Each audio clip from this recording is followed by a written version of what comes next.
Прынцыпе, зараз у Барселоне ўсё вяртаецца да нармальнага жыцця.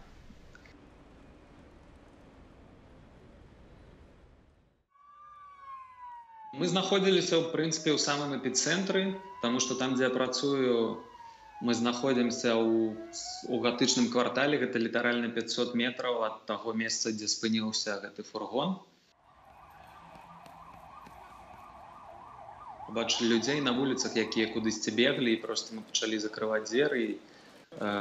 Прыйшлі нашы суседзі, сказалі, што ім таксама паліцыя ўсім сказала закрыць дзверы, апусціць ралеты і нікога не пушчаць, таму што чалавек-тэрарыст, ён натуральна знаходзіўся недзе побач і спрабаваў уцячы. Потым мы пачулі стрэлы непадалёку ад нас, і потым мы сядзелі проста зачыненыя тут, як у бункеры, слухалі радыё, чыталі навіны ў інтэрнэце. А сёння няма ніякага страху, няма ніякай тут ісламафобіі ці чагосьці такога. Не, абсалютна.